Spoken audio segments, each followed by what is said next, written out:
Sometimes I wonder if the entire galaxy has gone utterly mad, I muttered, staring at the holographic projection showing yet another regretful denial of aid from the Galactic Council. Ambassador Kraz of the Lumini, that's me, currently watching my species slide toward extinction while bureaucrats send their thoughts and prayers. My antennae twitched in frustration as I reviewed the numbers again. 3 billion Lumini, reduced to barely 40 million in just 6 standard cycles. The pathogen, which we've dubbed the crystal death due to how it crystallizes our neural pathways, had swept through our population like wildfire. Our best minds had worked tirelessly, but we couldn't crack it. The disease adapted faster than our treatments, almost as if it was thinking, evolving with a malicious intent. The council chamber's pristine white walls felt more like a tomb than a place of governance. I'd spent the last 3 years here, pleading our case to anyone who would listen. The Vexitar claimed their advanced medical knowledge couldn't help. The Zin Republic offered statistical models showing why attempting to save us would be economically unfeasible. Even the supposedly compassionate Meridians had backed away, citing risk of contamination. "Ambassador Kraz," the automated system chimed, "your next appointment has arrived." I straightened my ceremonial robes, touching the bioluminescent patches that now barely glowed, a visible symptom of the crystal death's early stages. Yes, I was infected too. We all were. It was just a matter of time. "Send them in," I said, expecting another diplomat with another creative way to say no. The doors swooshed open, and I nearly fell out of my hover chair. Instead of the usual robed dignitary, a group of creatures walked in that made my survival instinct scream, "Predator!" Their builds were dense, their movements precise, and their eyes. By the ancient lights, their eyes held that unsettling forward-facing gaze that marked them as hunters. "Humans," I whispered, recognizing the species from recent galactic news. The newest members of the galactic community, from that Deathworld Earth. They weren't even full council members yet, just observers learning the ropes of galactic politics. The lead human, a young female with copper-colored head fur tied back in what I'd learned was called a ponytail, stepped forward. "Ambassador Kraz, I'm Cadet Maya Rodriguez from the Terran Space Academy. These are my classmates." She gestured to her equally young companions. "We heard about your situation during our xenobiology class and, well," she grinned, showing those disconcerting omnivore teeth. "We have an idea that might save your people." I almost laughed. After being turned down by the most advanced civilizations in the galaxy, these students thought they could help. But something in their posture, their absolute confidence, made me pause. "Please," I said, gesturing to the seats around my desk with 3 of my arms, "tell me more." My bioluminescent patches flickered briefly brighter, the first time they'd done so in months. Perhaps it was hope. Perhaps it was madness. But at this point, what did we have to lose? Cadet Maya Rodriguez and her team quickly hijacked my office's holoprojector, pulling up detailed medical scans that made my inner membranes clench. These humans didn't just stumble in here with vague promises, they came prepared. "The crystal death isn't just a pathogen," explained Cadet Jake Harrison, his dark skin contrasting with the stark white of his academy uniform. His fingers danced across the holographic controls with surprising dexterity. "It's actually similar to something we call prions on Earth, misfolded proteins that trigger chain reactions, except this one's got some really nasty tricks up its sleeve." "Which is why no conventional treatments have worked," added Cadet Phoenix Chen, pushing his glasses up his nose. "But here's the thing. Earth's history is basically one long series of pandemics and near misses. We've dealt with everything from bubonic plague to zombie deer disease." I blinked all 4 of my eyes. "Zombie deer?" "Long story," Maya waved it off. "The point is, we've developed some unconventional approaches, and when we combine those with your species' advanced biotechnology—" She trailed off, grinning at her teammates. The 4th member of their group, Cadet Olivia Blackwood, stepped forward. She'd been quiet until now, but her voice carried authority. "We've spent the last 3 months developing a theoretical treatment protocol. It's risky, completely experimental, and breaks about 15 different Galactic Medical Association guidelines. 23, actually, Phoenix corrected. The problem is, Jake continued, pulling up more diagrams, we need access to your species' genetic archives, advanced biomedical facilities, and at least 50 volunteers willing to try an untested treatment. My luminescent patches dimmed. The Council has forbidden any direct intervention. They've quarantined our homeworld and medical facilities. Even if your treatment could work, we'd never get approval.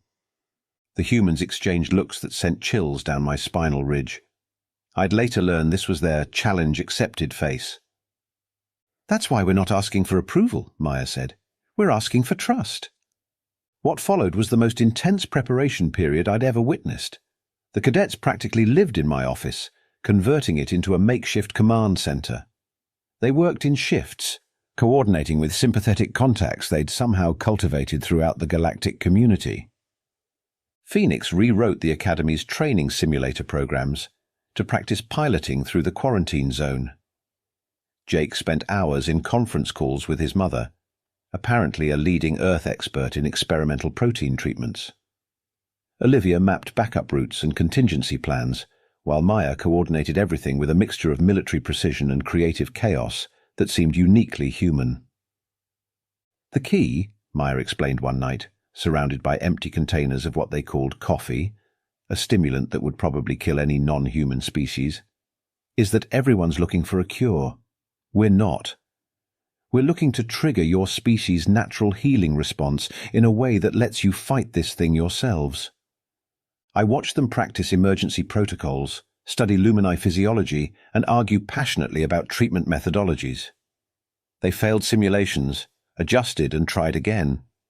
They got frustrated, laughed, supported each other, and kept pushing forward.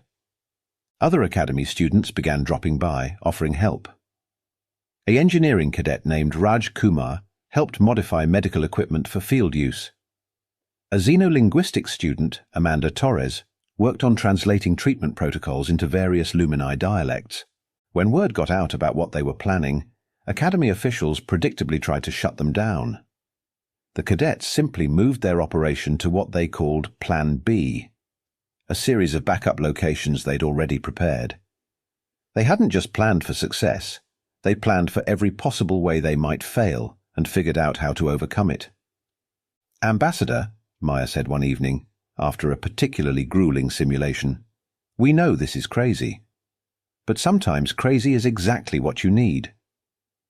Humanity's greatest achievements often started with someone saying, "This is impossible," and someone else saying, "Watch me."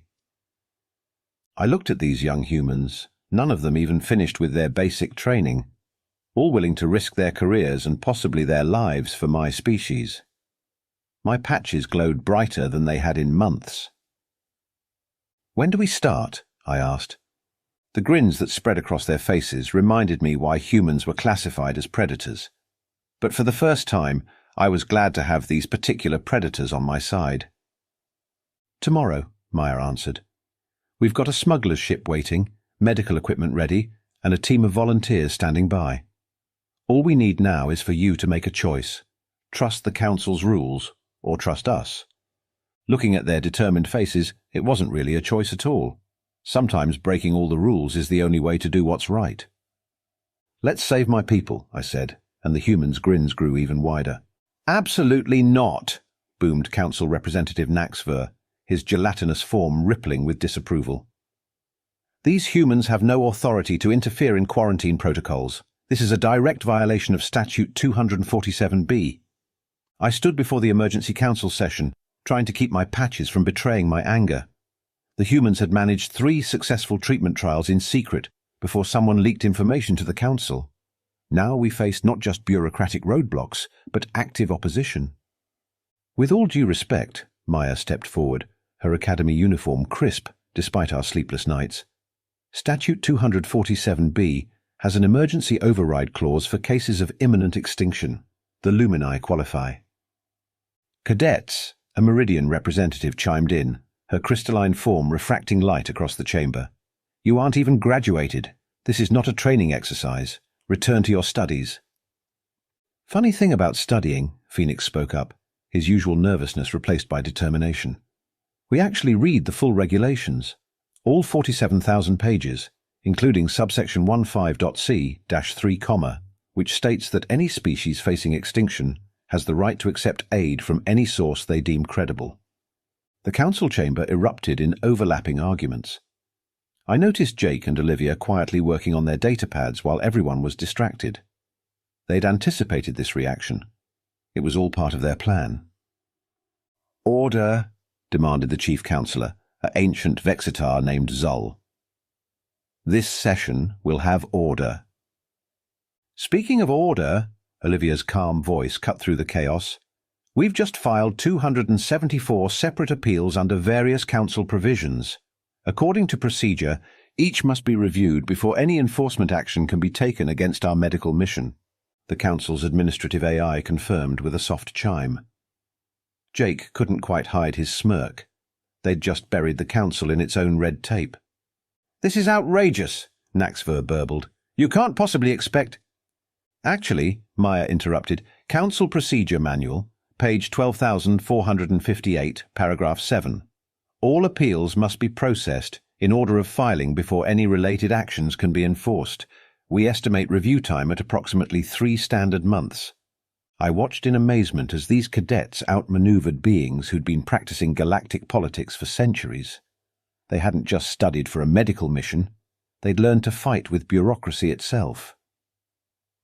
"The Lumini will be extinct in 3 months, Phoenix added quietly.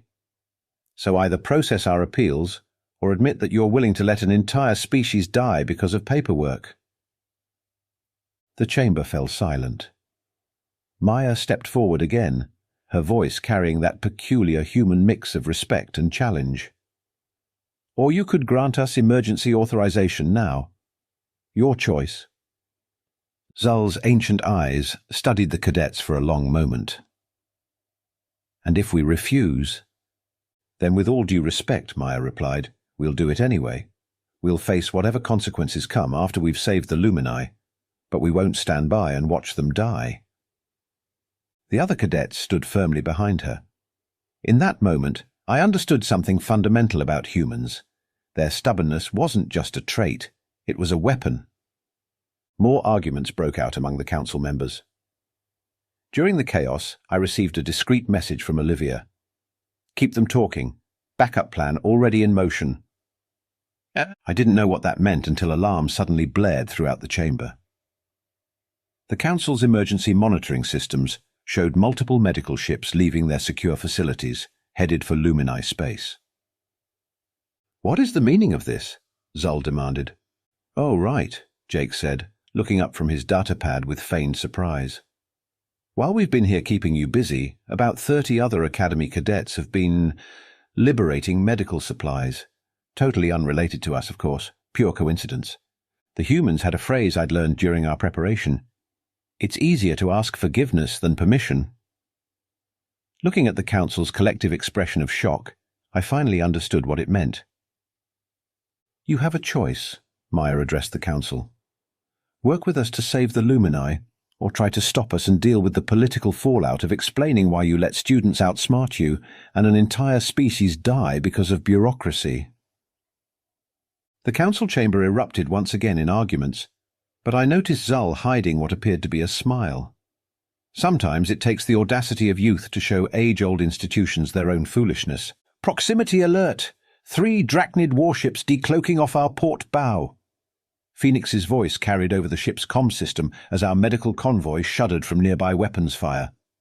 Of course, the council's reluctant authorization came with a catch. They wouldn't provide escort ships through the quarantine zone. The cadets had anticipated this too, but knowing pirates and scavengers lurked in the sector didn't make facing them any easier. "Evasive pattern Delta," Maya commanded from the bridge of our lead ship, which they'd nicknamed Hope's Run. The small fleet of 6 vessels carrying medical supplies responded as one, breaking formation to execute a maneuver that looked like organized chaos. "They're not actually trying to destroy us," Olivia observed from her tactical station. "They're herding us toward that asteroid field, probably want to disable and board us." Bold of them to assume we're carrying anything valuable, Jake commented, while working furiously at the engineering console. Unless they're really interested in experimental medical supplies and about 12,000 bags of coffee. Another blast rocked the ship. Shields at 64%, Phoenix reported. Ambassador Kraz, Maya called out. Still think putting those racing thrusters on medical ships was overkill. I gripped my safety harness with all 4 arms as the ship performed a maneuver that should have been impossible for a vessel this size. I take back everything I said about human modifications being excessive. The cadets had spent weeks upgrading our small fleet. The Council had called it a waste of resources. Right now it was keeping us alive. Multiple impacts detected in the asteroid field, Olivia announced. They've got friends waiting for us. Good thing we've got friends too, Maya grinned. Phoenix, signal the haulers. Time for garbage day. I watched in amazement as dozens of automated cargo pods we'd hidden in the asteroid field suddenly activated. They began broadcasting signals identical to our ships, while releasing clouds of sensor-scrambling particles. Drachnid ships are breaking formation, Olivia reported. They can't tell which signals are real anymore. Jake, how's our special package? Maya asked. Primed and ready. Just say when. When? Jake slammed a sequence into his console. Suddenly, every cargo pod we'd hidden in the asteroid field began broadcasting emergency distress signals, on frequencies used exclusively by high-value military vessels.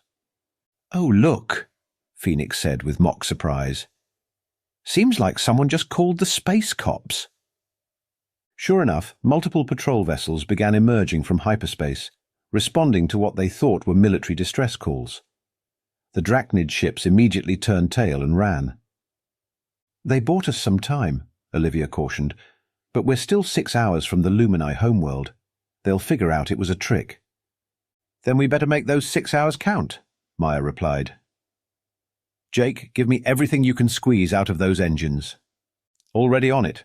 Also, I think I can reroute power from the cafeteria synthesizers to boost our shield regeneration.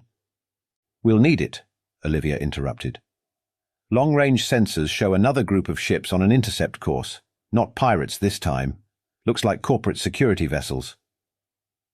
I felt my patches dim. The pharmaceutical megacorps.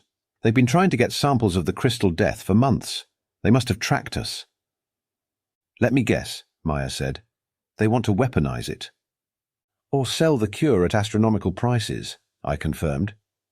Humans have a saying, Phoenix offered while adjusting our sensor masks. Today is not that day. The next few hours were a blur of evasive maneuvers, sensor tricks, and increasingly creative uses of medical equipment that probably violated several warranty agreements. The cadets worked seamlessly together, anticipating each other's moves like they'd been flying together for years instead of months. When we couldn't outrun pursuers, we outsmarted them. When we couldn't outsmart them, we outmaneuvered them. The humans had a particular talent for using anything and everything as a potential tool or weapon. Did you just turn an electron microscope into a makeshift EMP device? I asked Jake at one point. Would you believe this is only the third weirdest thing I've done this week? Finally, the blue-green sphere of my homeworld appeared on our view screens, but our troubles weren't over. Planetary defense grid is still active, Olivia reported, and it's not responding to our authorization codes. They changed the codes, I realized. The Council must have... Doesn't matter, Maya cut me off. Phoenix, you still have that virus you wrote. The one you specifically ordered me not to write because it would be totally illegal. That's the one. Uploading now? The defense grid flickered, creating a narrow corridor to the surface. We've got about 10 minutes before their tech department catches on, Phoenix warned. 8 minutes more than we need, Maya replied. All ships full burn to the surface. Ambassador Kraz, please tell your people to be ready. We're coming in hot. As our small fleet dove through the atmosphere, alarms blaring and engines straining, I watched these young humans work with absolute focus and determination. They'd fought through bureaucracy, pirates, corporations, and our own planetary defenses, all to save a species most of the galaxy had written off as doomed. Why? I had to ask.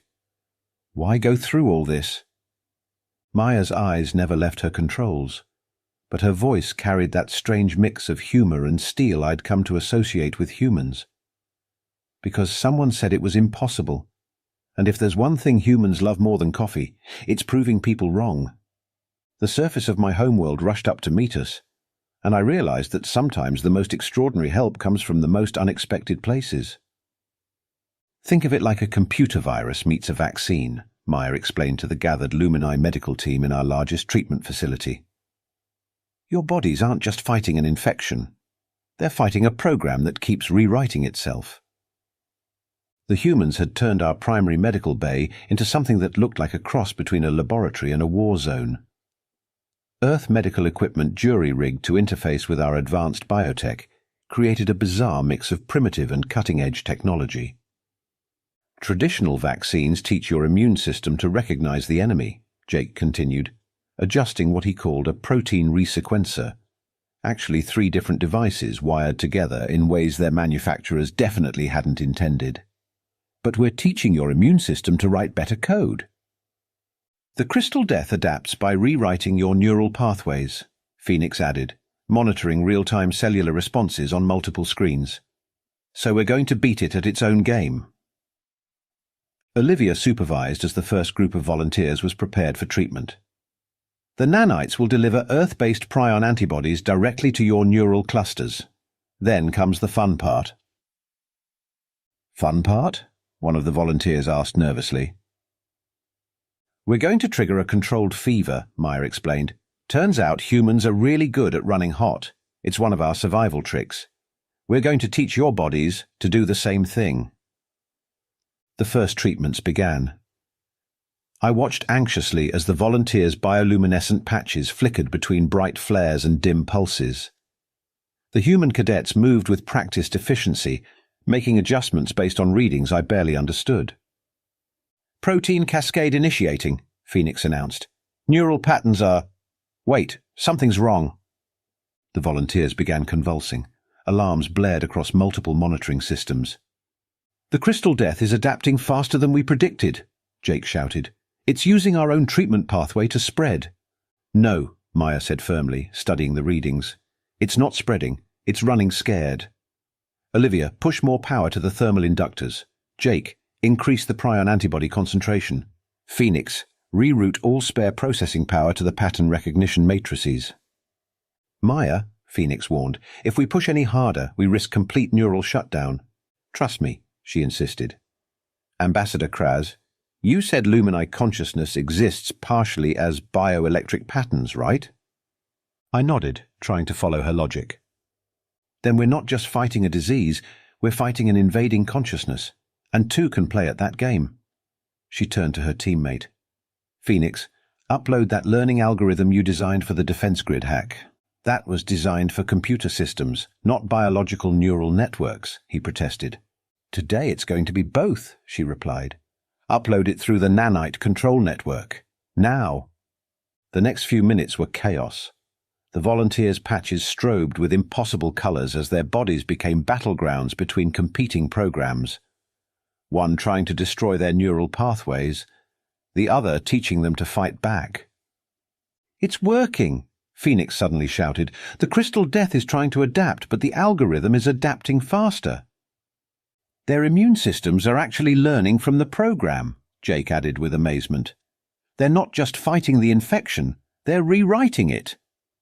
One by one, the volunteers' readings stabilized. Their patches settled into steady, healthy glows. The first volunteer sat up, touching her patches in wonder. I can feel it, she said. The crystallization. It's reversing. The human cadets whooped and hugged each other, their usual military discipline forgotten in the moment of triumph. They'd done it, combined Earth's primitive understanding of disease with our advanced technology in a way no one had thought possible. Start synthesizing more doses, Maya ordered, already focused on the next step. We need to reach as many people as possible before the crystal death has a chance to adapt to this strategy. Already on it, Jake replied. I'm transmitting the treatment protocols to every medical facility on the planet. The Council can't stop us now, not when we've proven it works. I looked at these remarkable humans, tired, dishevelled, but victorious. They hadn't just found a cure, they'd taught my species how to fight back, how to adapt, how to survive. "You know," I said, "the Council called your species primitive." Maya grinned as she prepared the next batch of treatments. "Sometimes primitive works. After all, you don't need a plasma cannon to win a fight. Sometimes all you need is a really good stick and the stubbornness to keep swinging it." Looking at the steadily growing number of successfully treated lumini, I couldn't help but agree. Sometimes the best solutions come not from the most advanced technology, but from the determination to try what everyone else dismissed as impossible. "And that," I concluded, addressing the full Galactic Council one standard month later, "is why I am formally nominating Cadets Rodriguez, Chen, Harrison and Blackwood for the Council's highest service medal." The Council chamber, usually a place of measured debate and careful diplomacy, erupted in a mix of protests and support. My bioluminescent patches, now glowing with perfect health, pulsed with amusement. "They violated 17 different regulations," Naxvur protested. 23, Phoenix corrected from where the cadets stood at attention. "Sir," he added quickly. "And saved an entire species," Chief Counselor Zoll noted dryly. "Do continue, Ambassador Kraz." "The Lumini population is recovering. The treatment has been successfully administered to over 30 million of my people, with more receiving it every day. The crystal death is not just being contained, it's being eliminated." "Using completely unorthodox methods," the Meridian representative pointed out. "Exactly," I agreed enthusiastically. "That's precisely why they deserve recognition. When the most advanced medical minds in the galaxy said it couldn't be done, these students asked why not. When faced with impossible odds, they simply refused to accept them." "That's not exactly a desirable trait," Naxvur grumbled. "No?" I raised my eyebrows, all 8 of them. "Then perhaps we should discuss how many of your corporations are now studying human medical techniques, or how many military vessels are analyzing their tactical innovations, or perhaps how many of your own young ones are now applying to Earth's academies." That caused a stir. It was true. Humanity's stock in the galactic community had risen dramatically. Their primitive approaches were being re-evaluated across dozens of fields. "The humans have a saying," I continued. "Sometimes the best way to solve a problem is to be too stubborn to admit it can't be solved." Maya caught my eye and winked. The other cadets maintained perfect military posture, but I could see them fighting grins. "Therefore," I concluded, "I move that we not only award these cadets the highest service medal, but also establish a permanent exchange program between Earth's academies and our medical institutions. After all, who knows what other impossible problems we might solve together?" The vote passed. Not unanimously. Some council members would never fully embrace human methods, but with a clear majority. As we left the chamber, Maya turned to me. "You know, you're getting pretty good at impossible yourself, Ambassador." I touched my brightly glowing patches.